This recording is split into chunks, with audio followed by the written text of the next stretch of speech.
When the pandemic hit, many industries, many sectors were obviously heavily hit. Few of which more so than the movie theater industry, because it's hard to be in business when nobody's coming to your theaters.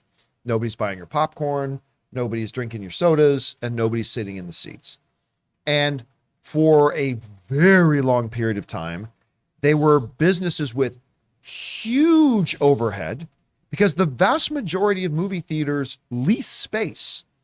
They lease their auditoriums, they lease their space. So they have all the overhead, none of the income. And we saw several movie theaters close their doors, including around Los Angeles area, the beloved ArcLight Cinemas. Yeah. I'm still hurting. Shut their doors, and others did as well. Now, then you had a company like AMC that I'm very happy they're still around, but let's all be honest. The only reason AMC still exists is because the stock got memed. That's it. That is the only reason they're still in existence. The second largest film exhibitor in the world, Cineworld, which owns Regal Cinemas as well, they did not have any such benefit of their stock getting memed and being, 1,000% added to the value of the stock. And they don't have Mr. Aaron either, let's face it. Yeah, there's that too. And they went through the pandemic and they got hit with gut shot after gut shot after gut shot of financial hardship. And then we come out. Now, here's the thing. The movie theaters have been returning. The movie business has been returning. We've talked about it many. Jurassic World made almost $1 billion. Spider-Man made whatever. Top Gun made over $1 billion. Doctor Strange. I mean, Doctor Strange, like Thor made well over north of $700 million. Like, say that's been coming back. But it didn't change the fact that they went through a very long period of time where they got worse and worse and worse for them, financially speaking. The analogy I have for it is this. Somebody gets shot in the stomach. Okay, you stitched it up and stopped the bleeding, but the bullet's still in there and it's rotting you from the inside. And while they've been on the road to recovery, with the additional burden of the fact that we've now in kind of middle of this desert where there's no big films opening right now, and not for the immediate future either, that's just yet another punch to an already open gaping wound of an industry that is really on life support. Again, as long as you weren't the beneficiary of a meme stock. And so with that, the news has come out, and Jonathan, you can bring this up. Cineworld is now filing for bankruptcy and insolvency in the UK, and bankruptcy here in the US for bankruptcy protection. And this is a very hard thing. This is the second biggest exhibitor in the world. Now, I'm going to read this for a bit because this is pretty key. This comes to us from Variety, who wrote the following. Debt-laden exhibition giant Cineworld is considering bankruptcy after admitting to low admissions, according to reports. The company, which owns Regal Cinemas in the U.S., has hired lawyers, to help represent them in the matter. Cineworld is expected to file Chapter 11 petition in the U.S. and is considering filing an insolvency proceeding in the U.K., the Wall Street Journal said. Cineworld declined to comment when approached by Variety. On Wednesday, Cineworld revealed lower than expected cinema admissions, which could potentially lead to equity dilution, they said. Basically, they're in a situation now where their debts outweigh their assets, and they're going upside down. Now, we bring this up every time it looks like somebody might be filing for bankruptcy. Bankruptcy does not mean they're closed. Bankruptcy means they get protection from debtors for a limited period of time and given the opportunity to restructure, find more financing, all that kind of stuff. It will mean it's going to impact them. It's going to impact them, no doubt. But this doesn't suddenly mean that the Regal Bayou or the Cineworld Bayou is going to be closed tomorrow. Although there is talk that a part of this reorganization and restructuring may result in the closure of up to 100 locations or more. But whether that turns out to be yes or no. Rob, you and I have said for a long time, while COVID was going on, while we were coming out, that the effects of the pandemic are not over. Right. And we see that with the fact that we've got big gaps in release schedules now because, yeah, great, the movie theaters are open now, but remember, production was shut down for almost 2 years. So we have not seen the end of the repercussions and the effects. And that's just another situation here. You heard and read about this story this morning. What's your takeaway from it? Well, I mean, look, even now we're in sort of a desert of movies. In August, there usually was a couple of big titles coming out, but we're sort of up until the end of September. There's a few really cool movies coming out in September, like Barbarian and Don't Worry, Darling. But there's just not a lot going on right now. And like you pointed out, imagine paying the rent or the lease on those empty theaters for 2 years times 100. I mean, that's an incredible amount of money. I mean, these are not venues that are out in the boonies with cheap rents. Yeah. I mean, these are huge venues, huge costs that they racked up. And even with all these hit movies, they weren't able to get out in front of it. I mean, there's probably still paying back rent from 2 years ago.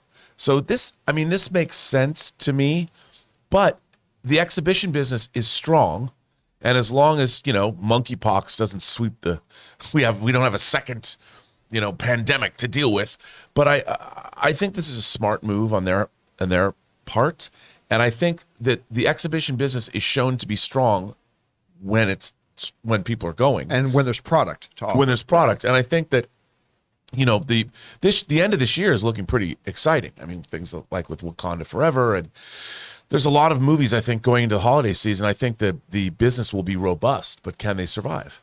That's the thing. Well, it also mentioned in that article that they will look into equity dilution, which means they're going to issue more stock to raise funds to pay off their debts and but whatever. again, that would be something that would have to be part of a Chapter 11 restructuring. It would have to get the approval of the shareholders. I mean, it's a lot of stuff. So again, this step of bankruptcy is not RIP. The step of bankruptcy is we're getting protections right now. We need to restructure and all that kind of stuff. But again, Chris, we see that the effects of the pandemic are still very hard. The theatrical industry, the movie industry itself is not completely out of the woods yet, although we have seen a lot of very, very positive signs recently. Yeah. You hit one dry patch like this, and that could send you right back to the ER. I don't know. So what is your takeaway from this? I do think it's the right move to claim bankruptcy right now. I mean, going into the end of 2021, they had $5 billion worth of debt. And then I believe in July, they secured about a $200 million loan to try to help with some of that hemorrhaging. And while they definitely have seen a resurgence in people coming to the theaters, you're still making up billions of dollars, billions with a B. So I do think they need to start, changing things up, liquidating some assets. In the chat, they were talking about doing more special theatrical releases to get more people in there, just like we've seen with IMAX doing, the ET releases or things like that. We got to get butts and seats over at Regal, and we've got to really push all of those concessions because we know that's really where the money is. Yeah, and the recovery is great. Like, okay, yeah, the bullet to the stomach thing, okay, it's been rotting away, infection. Okay, they get you in the hospital. Okay, they start to give you the antibiotics. But then they run out of antibiotics for 3 weeks. Exactly. You're going to die. So, I mean, and that's what's happened here. It's like, okay, the recovery's been great. And then all of a sudden, the studios have no product. Well, you got to really do some kind of cool summer thing here then, right? I remember back in Texas, because it's so friggin' hot, they would do all these special theatrical releases just because you want to be indoors. You want to have a nice ice cold soda and be in that cool AC. So I think Regal has a real opportunity here to try to get people to really see their theater as this nice little respite from the rest of the world. Anyway, guys, question is for you. This is unfortunately not surprising to hear. Can they muscle through this? Can they make it to Black Panther? I mean, that's really the question. Because that Black Panther, that's going to pull in another $1 billion probably for the industry. What do you guys think about this? What part of the story stands out to you the most? Whatever you guys think, jump down to the comment section below and leave your thoughts there. We want to take a second to thank the sponsor of today's video, Manscaped. Now, guys, I love Manscaped. You've heard me go on and on about the Lawnmower 4.0 and that body wash. I love it so much. And so we got to ask, guys, have you started your spring cleaning yet? The carpets need cleaning, the drapes need dusting, and your lawn needs mowing, gentlemen. And you guys know Manscaped is more than just one product. They have a whole lineup of products to help you guys feeling, smelling, and looking your best. And so Manscaped is proud to present to you the Performance Package 4.0, which is the only tool that you need to keep your boys looking, smelling, and feeling good this spring. Now, to start off with, you get the Lawnmower 4.0. Guys, we have talked about this. What is wrong with us? Why have we for so long been using these terrible tools that were never meant for cutting our hair down there? The razor clipper things on our electric razors.